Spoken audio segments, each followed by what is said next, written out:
Hello everyone and welcome back to Astrologaster, where we are going to diagnose Nicholas Mugg here. We are Doctor Forman, who uses astrology to diagnose his patients. It's been hit and miss so far. I don't think we're doing too well, but we have had some good cases, we've had some good reviews. So let's see what Mr. Mugg ails him today. Ah, well met, Mr. Mugg. How fare you since our first consultation? It seems as you were right. Though I was, in sooth, much troubled with the vile disease of, what did you say it was? Fudgipus and Honeyman, I did not die. Frigidus ad hominem. I am most glad to hear it, sir. Indeed, you do look well. Well? Mayhap I look well now, but 'twill not be for long. I have been poisoned. Poisoned? By the saints! Who is the author of this foul deed? My friend George Sprottle, the bookbinder. I did dine with him not 2 hours ago. Ah, I see. A bout of evil digestion. Pray tell, was there turned meat or some such at table? Nay, not meat.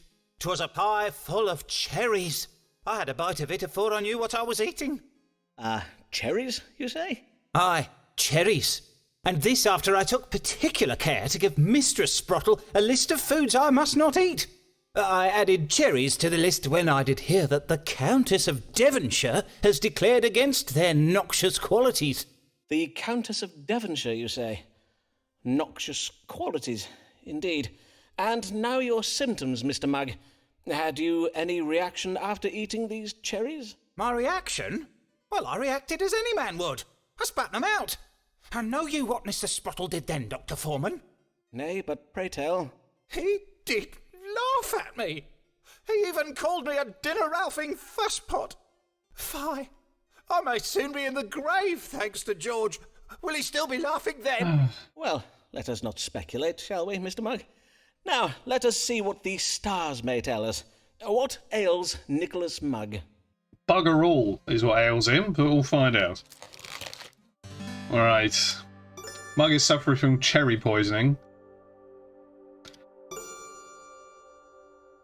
Mugg is splenetic, occasioned by rancorous behaviour. Well, he's not allergic to cherries. Although he could be. Oh, whatever. Let's do this one. Your condition has been provoked by the rancour you feel toward your host for having ignored your alimentary demands. These feelings have caused your spleen to produce ill humours, which you are presently venting in the form of bilious anger. Hence it will quickly pass. I see. But what of the cherries I ate? Cherries are perfectly safe to eat. Truly, Mr. Mugg, you must abandon these absurd and superstitious notions about the evils of particular fruits and vegetables. Must I? Aye. With the exception of onions, of course.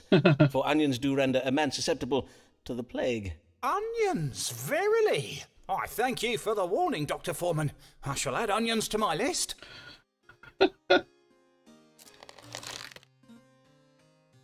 We're getting there. We're getting there.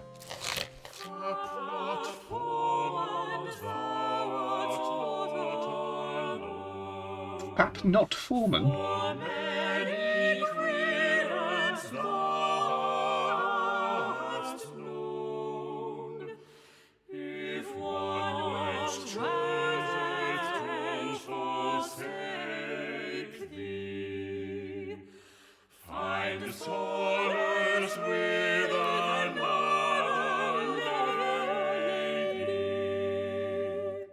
Just not one of your patients, fella.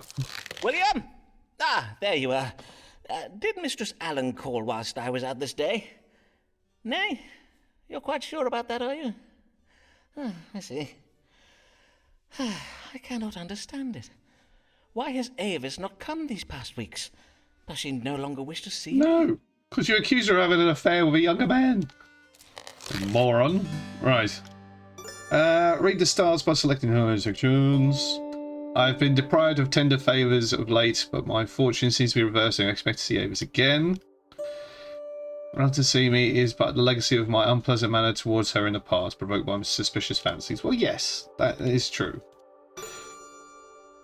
Avis feels that she has treated her husband carelessly. No, I don't think she cares about that. How we would be on date together. It was only self-constraint for her sense of duty towards her husband. Nah. Avis harbours romantic feelings. No, it's because you were an idiot. So we'll go with that one. So, 'tis the madness of my love that keeps Avis away. My jealous passions and accusations have vexed her, mayhap even caused her fright. When she comes to see me again, for she surely will, by and by, I must remember to be kinder to her, to not plague her with my suspicions. And until Avis does return, well, there are other women in the world, are there not?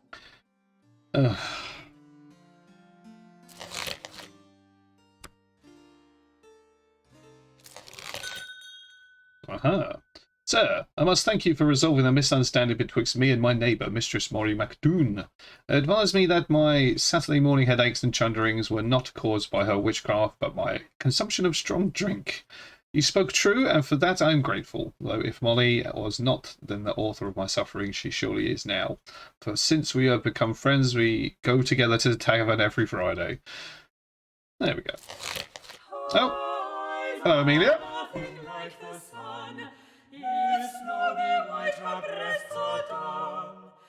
And that is a description done, for she is a lady.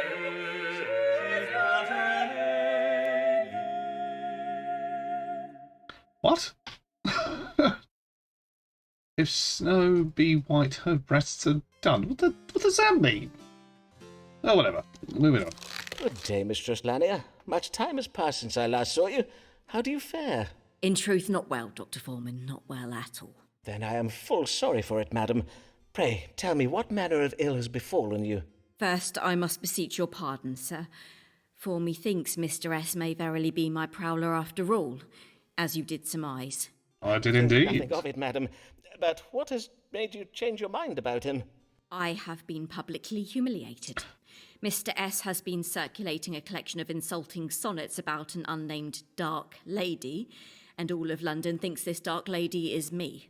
Well, your complexion is rather, that is to I say... am described as having foul breath and black wires for hair, though methinks the very worst line is the one that tells of a gross body rising at the utterance of my name. And I cannot abide illusions, Dr. Forman. If Mr. S. wishes to reference bodily levitation and other such cheap stage magic, he would do well to leave my name out of it. He would. My interest is in the dramatic arts, not fairground attractions. I am not sure that is quite his meaning. Dr. Forman, you know of Mr. William Shakespeare, then? Do not tell me you have read the sonnets. Well, I own that I have. But as you did remark, madam, all of London has read them. Oh, woe, I am undone. My professional reputation is now utterly spoiled, for now the whole world will look upon me as naught but Mr. Shakespeare's fancy wench. No longer will they judge me on my own merits. Let us hope it is not as grave as that, madam. Have you discoursed upon the matter with him? Nay, I dare not confront him about it, for we are almost at an end with our work on a play, and I dare not risk it not being staged. Then let us see what the stars advise. What may Mistress Lanier do to restore her professional reputation? Let's find out. Mrs. Lanier harbours secret thoughts of adultery, which relate somehow to her intellect and her feelings of dissatisfaction. Is ignorant of her romantic feelings, and this must be reversed. Should abandon her career ambitions and revert to her true vocation, bringing forth new life. No. Feelings for me? How interesting. What?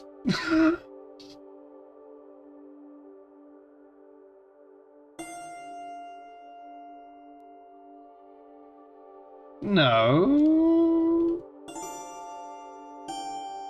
Mr. Shakespeare and Miss Lanier is not an equal one. Shakespeare's arrogance will overshadow Amelia's conscious play and they are writing. Must find a way to dissociate her name from the sonnets. For this, she is a literary legacy. Yeah, let's do that one. You are right to be concerned about the damage to your reputation, Mistress Lanier, for there is a danger that your partnership with Mr. Shakespeare and his depiction of you in his sonnets will forever overshadow your own literary achievements. God's womb.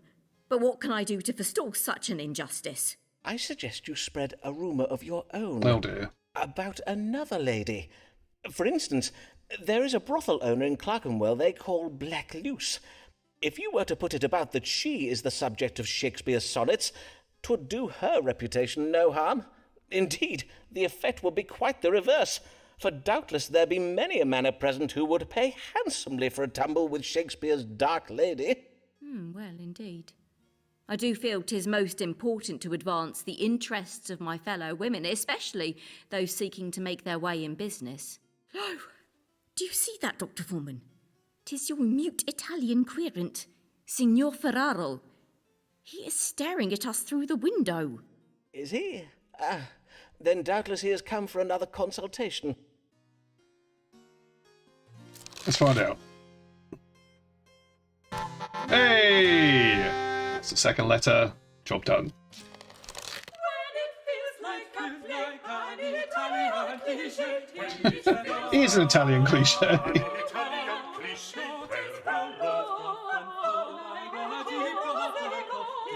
Ferraro, Signor Ferraro. He's definitely not Italian. Good day, senor, and well met. Tis I, Riccardo Ferraro, come once again to see the great Doctor Simon Forman. Indeed, I did recognize you, senor. How may I assist you this day? I am ill. I tell you my problems. First problem, I do make a chandar in the morning. Next problems, my belly does swell and my chest 'tis a most tender to the touch. And now, for the very most terrible of problems. I have the big fears. One moment I do weep, and the next I do curse and gnash my teeth. So, dottore, you tell what ails me, huh? You wanna make a water into this cup? Un momento, I make the water. Nay, not in my... prithee, hold. If you please, senor.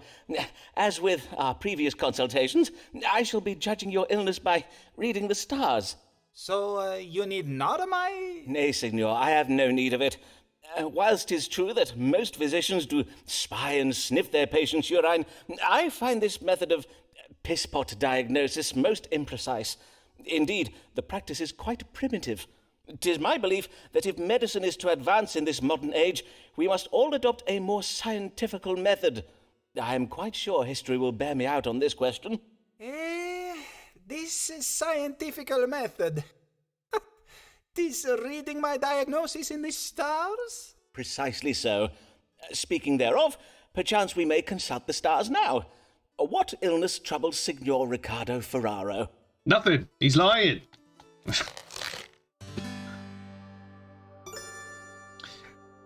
Signor Ferraro is troubled by apoplexy. In addition to a brain provoked by a sudden fit, it affects sensory perception and causes swollen neck veins, memory loss, and gnashing of teeth.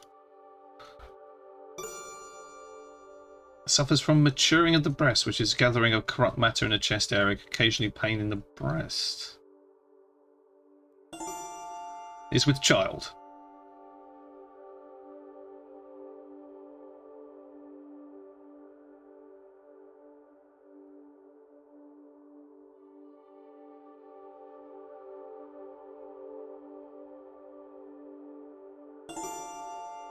Wait a minute.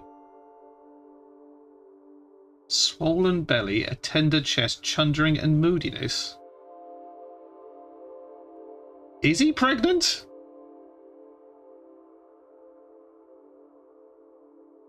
You know what? Yes. This is exceeding strange. Your complaints of a tender chest, morning purges, swelling, along with the positions of the planets, they suggest you are with child. You would judge me, a man, as being with a child? God's blood! What kind of a dottore are you? Well, indeed, it does seem strange. I may have gotten my calculations wrong. Unless, of course, your moustache is naught but a cunning disguise. But I jest, Signor. 'Twas not my intention to doubt your manliness. You jest! A lady who would disguise herself as a man? So silly. I think you see too many plays by Mr. Shakespeare, huh? Ricardo Ferraro bids you good day. Is that Avis?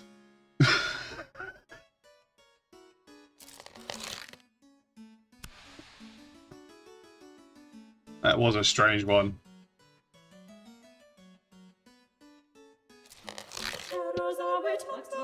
No, it's the hypochondriac again. What's he want?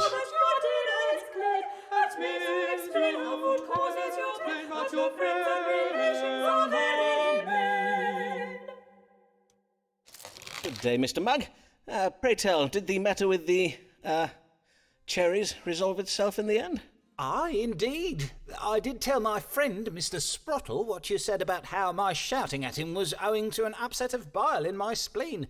I also did speak to him on the evils of onions. I think he was most interested. And what may I assist you with this day, Mr. Mugg? I have the spotted fever. I must begin treatment now, or else I will... Hold, sir. The spotted fever is exceeding rare. Why would you think you have such a disease? Well, sir, not only am I covered all over in red spots, I have lately taken to chundering, such as are the very symptoms listed in the medical book I did read. I am already taking the treatment Mr. Cogan prescribes, but now I require... You mean to say you have read Thomas Cogan's Haven of Health? Why, that is a most technical book, writ for doctors and medical students. How did you come to be reading it? My friend George Sprottle did bind a printing of it in his shop. He kindly let me spy some pages afore 'twas sent up to Cambridge. Oh, but Dr. Forman, I forget myself. You have no medical degree, so you doubtless have not read it. Mayhap if I ask George nicely... Sir, let us consult the stars and see if they may tell us what ails you. Yes. Mugg suffers from hypochondria, induced by the appearance of benign pimples on the privy member. Mugg is troubled by evil digestion, no. Mugg has spotted fever.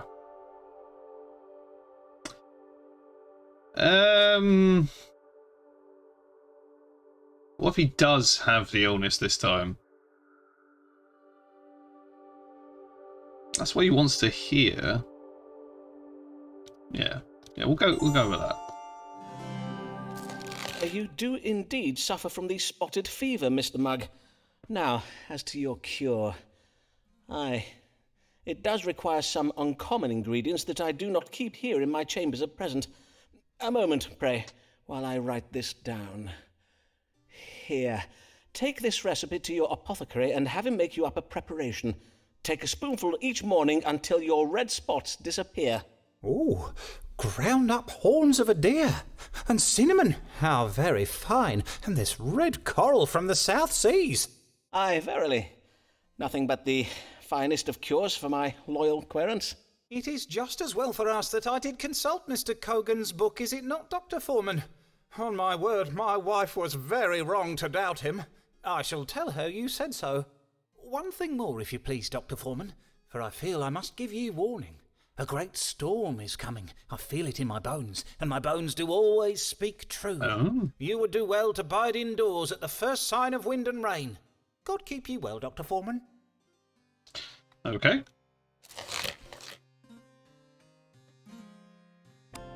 Oh, we're getting there. We're getting there. Almighty God, thy servant Thomas Black, reach forth thy gracious hand, and slap sense into him. Alright, let's find out how it went. Good morrow, Dean Blagg. How fare you this day? Well, Dr. Forman, I must own that I do not fare well, for my recent investments have left me in a rather vexing financial position. Verily. That is ill to hear. Aye, Sir Walter Raleigh's quest for El Dorado failed most woefully. Yes, it did. Just as you predicted. As I said. His ships did return loaded with naught but a few sacks of worthless root vegetables. I cannot fathom it. We are Englishmen. We do not eat vegetables. Aye, a disappointing outcome indeed. Oh, but that is all by the by. For you will be pleased to know that I put my remaining fortune into a new venture so assured of success that I will make all my money back and more. Assured, you say? How very reassuring. I have invested in an expedition to intercept a fleet of Spanish ships carrying gold back from the New World. For this expedition, Sir Walter Raleigh will be joined by that famous military genius, Robert Devereux, the Earl of Essex. So success is virtually guaranteed. There is but one small worry, however. Ah, only one? Aye. 'Tis that Raleigh and Essex set sail full 2 months past, but there is yet no tidings of them. Such silence is a trifle vexing. Have they yet captured the Spanish treasure ships? Surely no ill has befallen them. A most vexing mystery indeed. Let us see whether the stars can tell us what has become of this expedition. Let's find out. Alright. Blarg is lazy fantasist who indulges in excess of creative thinking. Angels will vest their blessings upon Blarg and he must be patient. No. A violent battle is being waged in a foreign clime. God has granted Blarg good intuition. It's not that one. Expedition has been endangered by secret information from an untrustworthy authority. Untrustworthy? How very dare the stars throw shade upon my honour. Yeah, it was you. My skill in reading navigate. Yeah, it's me. Alright. Blarg has been careless with his financial legacy. They've gone in the wrong direction and will suffer a reversal of fortune. It's that one. It is that one. Bad tidings for your family's fortune, I fear. The Earl of Essex and Sir Walter Raleigh did sail their fleet into the middle of nowhere, with not a Spanish treasure ship in sight. It would seem their geographical information was at fault, having been obtained from a most unreliable and untrustworthy authority. It was you, Doctor Truly, Forman. I am ruined. Zoons, my goose is cooked. Zoons? Mistress Blarg will have me baked into pies. Well, probably. Why must this wench act so distressed? Mayhap she can't abide a jest. I don't think it's gone well. Oh, welcome love and his professed. What an ungrateful lady! What an ungrateful lady!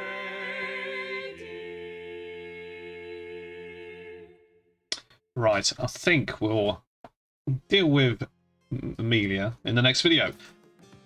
I don't think it's going very well.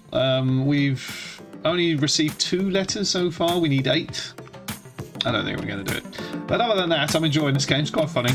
So my name is Ms. Briar, I was known as Briar, and I will see you in the next video.